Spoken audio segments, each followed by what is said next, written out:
Pernahkah kalian membayangkan ketika kalian sedang tertidur nyenyak, tiba-tiba terjadi kebakaran di seluruh kota? Dan itu benar-benar terjadi di Bandung pada 23 Maret 1946. Suara pecahan kaca, teriakan, dan aroma asap yang menyesakkan memenuhi udara. Langit pun berubah merah menyala, sementara rumah, gedung, dan infrastruktur terbakar menjadi abu.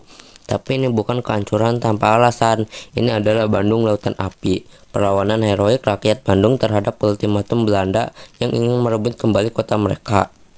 Namun, mengapa para rakyat Bandung memilih api, mengorbankan aset mereka sendiri, dan apa yang membuat api begitu efektif dalam menghancurkan kota? Mari kita telusuri bersama-sama. Setelah proklamasi kemerdekaan 1945, Belanda yang didukung Sekutu datang kembali dengan kekuatan Nica.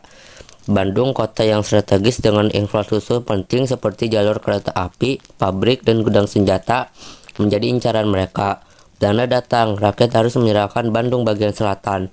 Namun para pejuang tidak setuju. Tokoh-tokoh penting seperti Muhammad Toha, pemuda pemberani yang dikenal sebagai salah satu pelopor, dan Abdul Haris Nation, komandan militer yang strategis, memimpin diskusi panjang. Diskusi antara Muhammad Toha dan Abdul Haris Nation pada saat itu berpusat pada dilema besar yang dihadapi rakyat Bandung: menyerahkan kota strategis dan ke tangan Belanda, atau melakukan perlawanan dengan semangat yang membara. Abdul Haris Nation sebagai komandan divisi Siliwangi memiliki tanggung jawab untuk menjaga wilayah Bandung. Ia memahami bahwa secara militer mempertahankan Bandung dalam kondisi terkepung oleh kekuatan Belanda dan Sekutu adalah keputusan yang bodoh. Pasukan Indonesia tidak memiliki persenjataan yang cukup kuat untuk melawan mereka secara langsung. Karena itu, Nation mengusulkan taktik bumi hangus, mengosongkan Bandung bagian selatan sambil menghancurkan semua aset yang berpotensi dimanfaatkan oleh Belanda. Nation dan Toha kemudian membahas bagaimana memastikan rencana ini berjalan efektif. Mereka merancang strategi pembakaran yang terkoordinasi, memastikan bahwa fasilitas vital seperti gudang senjata, pabrik, dan jalur transportasi dihancurkan lebih dulu.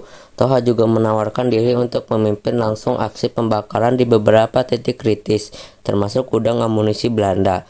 Nation mendukungnya dengan menyediakan informasi strategis dan mengordinasikan evakuasi rakyat ke wilayah pegunungan.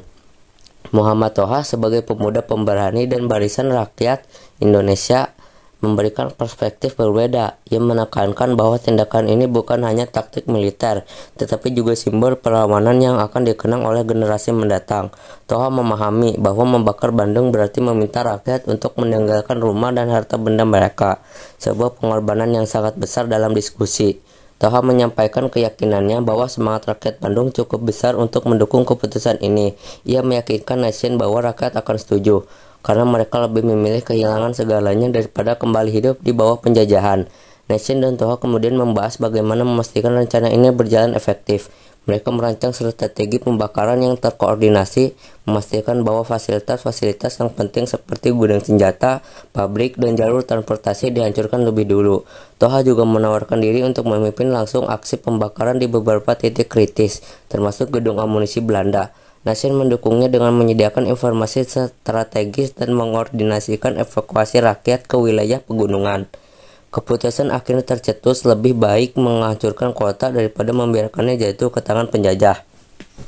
Para tokoh ini berargumen bahwa membakar Bandung bukan hanya menghancurkan sumber daya Belanda, tetapi juga menunjukkan kepada dunia semangat perjuangan yang tidak pernah padam. Dengan keyakinan penuh, rakyat Bandung sepakat meski tahu mereka akan kehilangan rumah dan harta benda mereka. Secara sains, api dipilih karena sifatnya yang destruktif, mudah dibuat, dan sulit dikendalikan, terutama dalam situasi darurat. Api adalah hasil reaksi kimia eksotermik yang disebut pembakaran, di mana oksigen bereaksi dengan bahan bakar seperti kayu, minyak, atau kain, menghasilkan panas, cahaya, dan gas. Rumah-rumah di Bandung saat itu sebagian besar terbuat dari bahan yang mudah terbakar, seperti kayu, bambu, dan atap rumbia. Dengan sedikit minyak tanah atau bensin sebagai akseleran, api dapat menyebar dengan cepat melalui konveksi dan radiasi panas. Apalagi Bandung pada masa itu mengalami musim kemarau, membuat kelembapan udara rendah dan mempermudah penyebaran api. Strategi ini dirancang dengan cermat untuk memastikan bahwa tidak ada fasilitas yang dapat digunakan Belanda setelah pembakaran selesai. Muhammad Toha adalah salah satu tokoh yang mengambil peran langsung Dalam aksi pembakaran ini, bersama kawan-kawannya, ia memasuki gudang senjata Belanda dan meledakkannya, menciptakan ledakan besar yang memulai gelombang pembakaran. Para pejuang menggunakan kain, tongkat kayu, dan minyak tanah untuk memastikan api menjalar ke setiap sudut kota. Dalam hitungan jam, Bandung bagian selatan menjadi lautan api, memaksa Belanda mundur ke wilayah utara yang kurang strategis. Di sisi lain, rakyat Bandung yang kehilangan tempat tinggal melarikan diri ke pegunungan sekitar, membawa semangat perjuangan yang membara dalam hati mereka.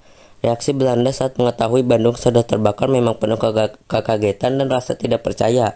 Saat api sudah mulai menjilat langit malam dan asap hitam pekat menyelimuti Bandung, pasukan yang bersiap menduduki wilayah selatan mendapat kenyataan pahit. Kota itu sudah jadi puing-puing yang hangus. Mereka yang awalnya berharap menemukan infrastruktur strategis seperti jalur kereta, gudang logistik, dan fasilitas militer untuk mendukung operasi mereka, malah hanya bisa berdiri terpaku di depan lautan api yang menghancurkan segalanya. Taktik bumi hangus yang dilakukan oleh rakyat Bandung benar-benar melampaui dugaan Belanda. Mereka mengira rakyat akan takut kehilangan rumah dan menyerah begitu saja. Tapi ternyata mereka salah besar. Api tidak hanya menghancurkan aset fisik, tetapi juga menghantam moral pasukan Belanda.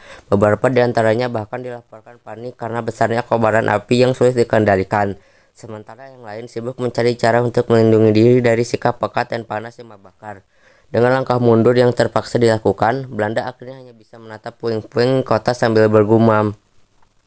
Pilihan menggunakan api juga mencerminkan keberanian dan pengorbanan. Dalam sains, energi kimia yang tersimpan dalam bahan bakar dirubah menjadi energi panas yang menghancurkan. Begitu api mencapai suhu sekitar 300 derajat Celcius, materi seperti kayu mulai melepaskan gas-gas mudah terbakar yang mempercepat pembakaran ini.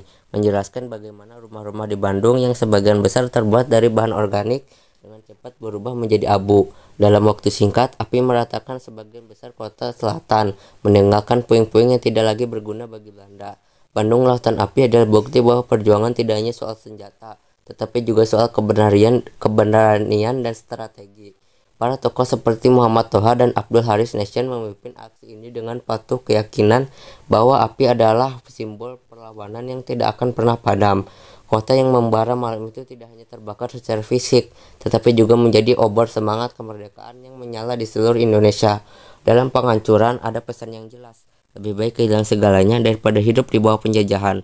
Ini adalah malam di mana Bandung dengan semua asap dan api mengajarkan dunia tentang harga sebuah kemerdekaan. Bandung memang gak main-main guys. Saat itu mereka benar-benar menunjukin kalau semangat perjuangan itu gak bisa dibeli, apalagi dipasarkan sama ultimatum Belanda. Api yang membara itu gak cuma bakar rumah, tetapi juga ego penjajah yang selama ini ngeremehin keberanian rakyat Indonesia. Bandung Lautan Api tuh kayak pesan keras banget.